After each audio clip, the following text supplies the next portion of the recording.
Bonjour à tous. Je vous remercie d'être présents ce matin et d'être aussi nombreux dans cette salle. Avec ma collègue rapporteure Sabrina Sebahi, nous sommes ravis de vous accueillir à l'Assemblée nationale. Votre présence illustre tout à fait les attentes dont nos travaux ont fait l'objet. Cette attente, en tout cas, prouve que la Commission a été une réussite et qu'elle a ciblé les bons enjeux et soulevé les bonnes questions. Après 6 mois de travail, voici le moment de vous présenter les conclusions du rapport de la commission d'enquête relative au dysfonctionnement au sein des fédérations sportives. Ce sont des conclusions attendues. Premier rappel que je souhaite faire.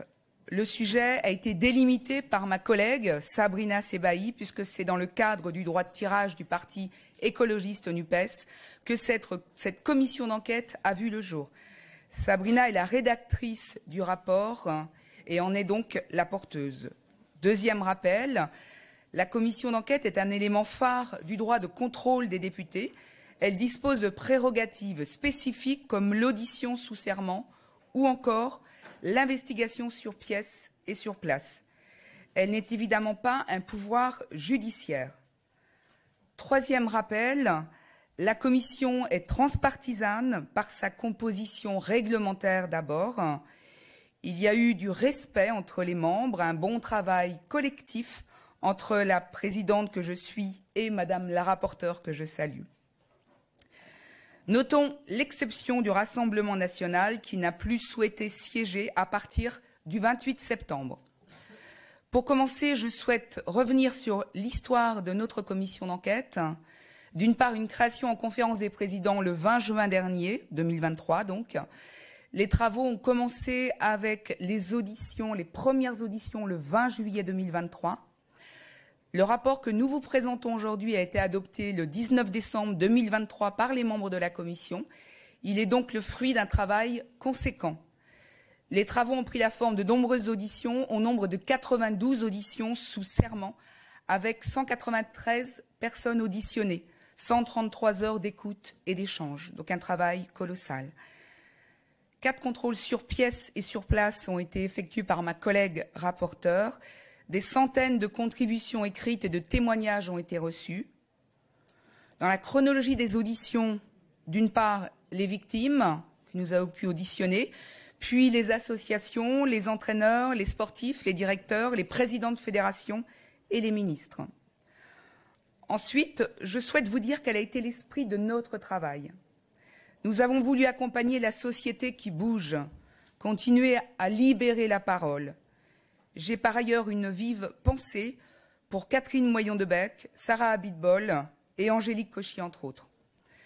Je suis convaincue que notre commission a fait bouger certaines lignes et encouragé la prise de parole. Notre objectif premier était de dresser un constat.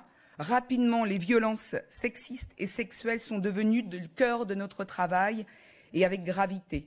Certaines auditions étaient particulièrement marquantes, des propos poignants et forts, avec quelques témoignages particulièrement douloureux. Tout cela nous a bien sûr marqués et au plus profond. J'ai vraiment souhaité que nous portions un regard extérieur. Ce regard, il est normal sur les fédérations exécutant une mission de service public. Ce regard nous a permis d'identifier un certain nombre de défaillances. J'estime, pour qu'il y ait une bonne vitalité démocratique au sein des fédérations et du mouvement sportif, il est indispensable qu'il y ait davantage d'organes de contrôle. Enfin, un rapport, c'est évidemment des préconisations. Ce rapport compte 60 propositions. Je vous invite donc à en prendre connaissance. Je veux d'abord dire que je salue les travaux et les avancées réalisées depuis 2020 à l'initiative des ministres Roxana Maracineanu puis Amélie Oudéa-Castéra. Fin 2019-2020 est un tournant et je pense par exemple à la création de la cellule Signasport. Il serait faux de dire que rien n'a été fait. Un travail conséquent a été initié. Des propositions doivent permettre de poursuivre et de développer cette politique publique. Si je ne peux pas valider 100% des pages du rapport, je partage les 60 propositions qui sont issues du travail transpartisan. Beaucoup émanent des sportifs et du monde sportif. Sans déflorer la présentation de ma collègue, je veux vous dire que je souhaite pleinement la création d'une autorité administrative indépendante extérieure au mouvement sportif, chargée de l'éthique et de l'intégrité du sport, disposant de solides prérogatives. Je partage la nécessité absolue de rendre les violences sexuelles sur mineurs imprescriptibles et de reconnaître l'amnésie traumatique dans le cadre de la prescription pénale. Le renforcement, l'élargissement de Signal Sport me paraît essentiel et plus que souhaitable. Pour conclure et avant de céder la parole à Madame la rapporteure, je remercie mes collègues et Madame la rapporteure pour leur travail et leur implication. Nous avons tous souhaité agir en faveur du sport, des sportifs et de l'intérêt général. Le sport n'a pas de couleur politique. Je suis persuadée que cette commission aura participé à changer au mieux notre société, pour que le sport reste un plaisir et une chance, pour que les pratiquants se sentent protégés et en sécurité. Les lieux de sport devraient toujours rester des espaces de confiance et d'épanouissement. Nous aimons le sport, les sportifs et le monde sportif. Le sport permet la transmission de belles valeurs et renforce la cohésion nationale et le lien social. Le travail de cette commission reste aussi un hommage à tous les bénévoles de France, aux 3,5 millions d'acteurs essentiels du mouvement sportif. Ce rapport restera une contribution essentielle à la grande cause nationale pour 2024, souhaitée par le Président de la République, l'activité physique et sportive pour toutes et tous.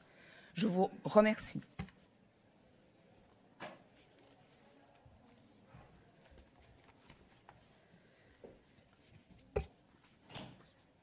Alors, merci Madame la Présidente. Bonjour à toutes et à tous.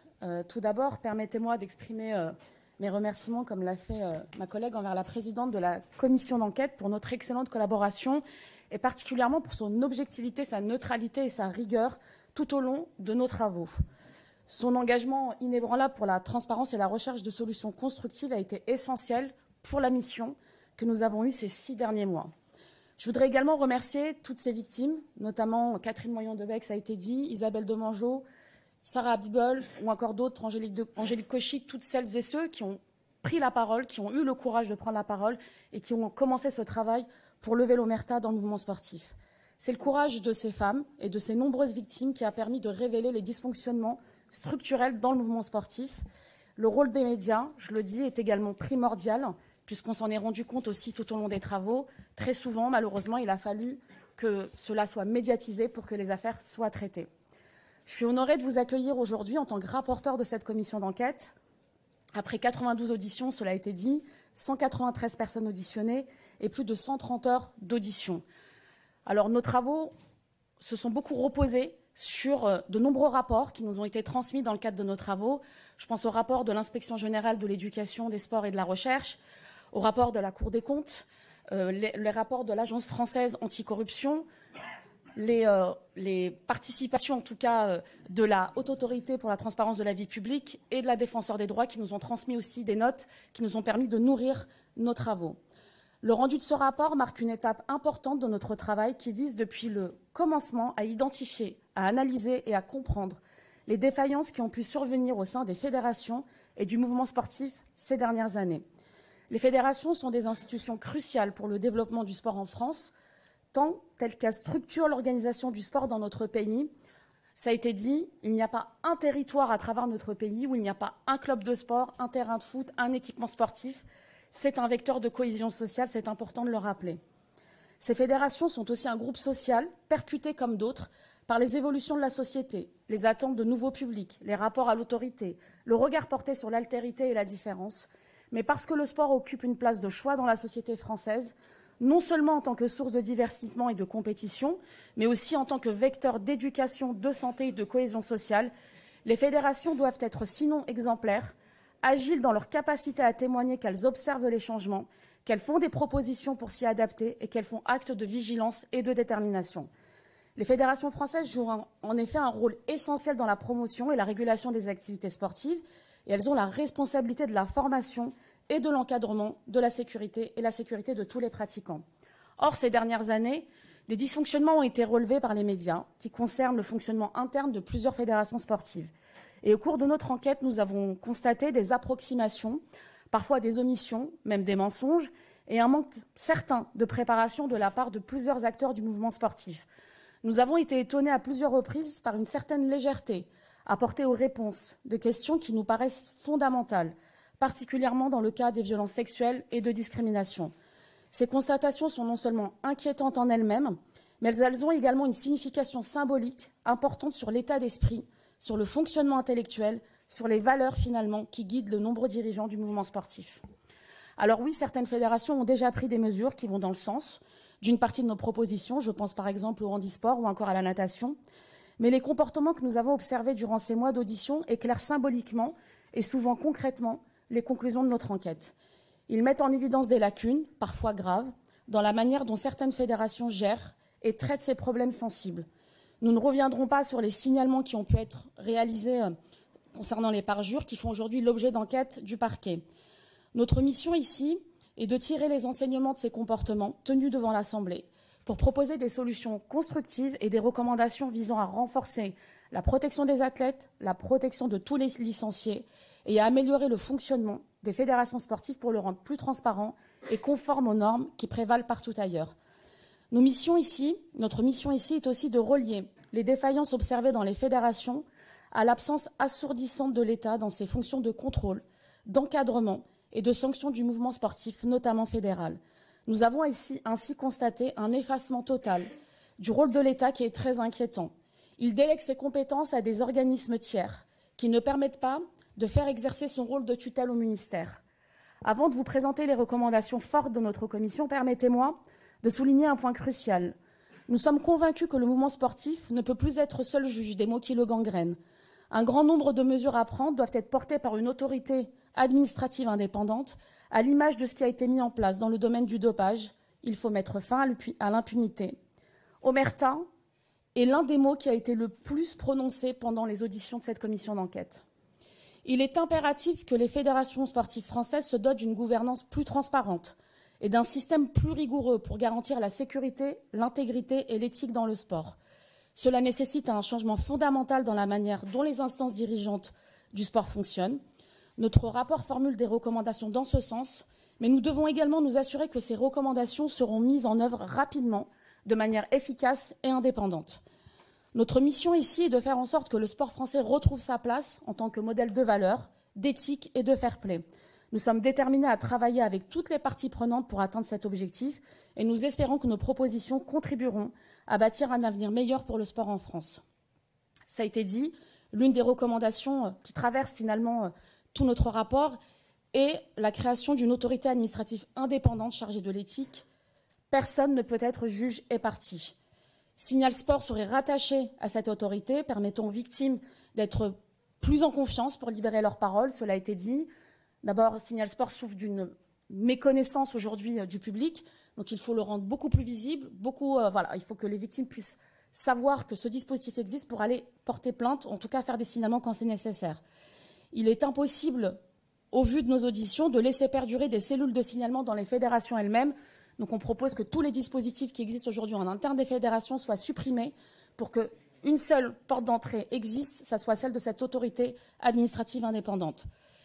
On l'a vu, cela contribue d'ailleurs à l'entre-soi, qui n'incite pas les victimes à signaler des comportements et des violences sexistes et sexuelles, mais aussi des faits de racisme, de discrimination.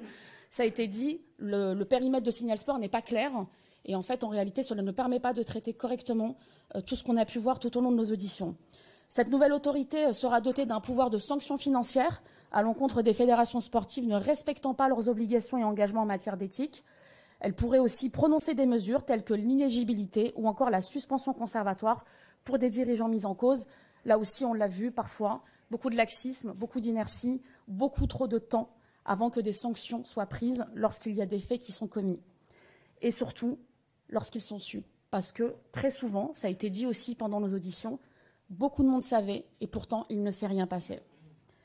Confier ses enfants à des adultes doit se faire dans la confiance. Ce contrat de confiance passe notamment par le contrôle d'honorabilité que doivent passer les bénévoles. Aujourd'hui, le seul fichier contrôlé est le fichier FIGES, qui recense les auteurs d'infractions sexuelles violentes. Nous avons ainsi découvert au cours de notre travail que le contrôle d'honorabilité ne prévoyait pas de contrôler le casier judiciaire, alors que c'est vrai que tout le monde pensait que c'était le cas. En réalité, on contrôle le FIGES et si il y a un signalement, on contrôle le casier judiciaire. Nous, on propose de généraliser le contrôle du casier judiciaire. Cela permettra d'être beaucoup plus efficace. Et donc, la réalité, ce qu'on a pu constater dans le cadre de nos travaux, c'est qu'on a laissé parfois des adultes accusés d'agressions sexuelles ou même qui ont été condamnés encadrer des enfants et continuer donc à travailler ou à être bénévole auprès de clubs sportifs. Le contrôle d'honorabilité permet normalement de veiller au contrôle des adultes qui ont des enfants en charge. Il n'est que partiellement mis en place aujourd'hui de manière imparfaite et pas pour l'ensemble des intervenants avec mineurs. Nous proposons donc d'élargir ce contrôle à l'ensemble des personnes interagissant avec des mineurs, avec contrôle systématique du casier judiciaire. Et surtout, nous proposons de retirer une licence accordée à un adulte reconnu coupable d'abus sexuels particulièrement graves. Nous proposons d'élargir le billet nominatif à la majorité des grandes manifestations sportives. L'actualité nous l'a encore rappelé le week-end dernier avec l'arrêt du match AC Milan-Unidez. Les cris racistes, sexistes et homophobes n'ont leur place ni ici, ni dans la rue, ni dans les stades. Il n'y a pas de règle d'exception. Ce n'est pas parce qu'on est dans l'enceinte d'un stade que c'est permissif. Le racisme, les discriminations et l'homophobie sont des délits et ils n'ont pas leur place dans le mouvement sportif. Donc le billet nominatif contribuera ainsi à mieux cibler les coupables pour les sanctionner par la suite, ce qui fait que nous n'aurons plus la possibilité d'avoir quelqu'un qui serait interdit de stade à Lyon, qui pourrait aller dans un stade à Marseille, par exemple, pour tenir des propos homophobes ou racistes, comme on a pu le constater. Les fédérations sportives représentent 17 millions de licenciés et autant de cotisations pour faire vivre les clubs et les fédérations.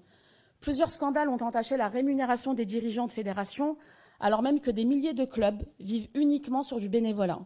Parce qu'elles ont délégation de service public, les fédérations doivent avoir une obligation de transparence vis-à-vis de leur situation financière, et ce pour éviter notamment les niveaux de rémunération anormaux, comme cela a pu être décrit dans le cadre de nos travaux. Nous invitons toutes les parties prenantes, y compris les fédérations sportives, les athlètes, les clubs et la société civile à collaborer avec nous dans cet effort crucial visant à garantir un environnement sportif sûr, inclusif et respectueux pour tous. Nous croyons fermement que le sport doit être une force positive pour la société et nous travaillons dans cette optique pour bâtir un avenir meilleur pour le sport français. Donc, je vous remercie pour votre présence aujourd'hui et je crois qu'on est quelques-uns de la commission d'enquête à être présents aussi pour répondre aux questions. Merci.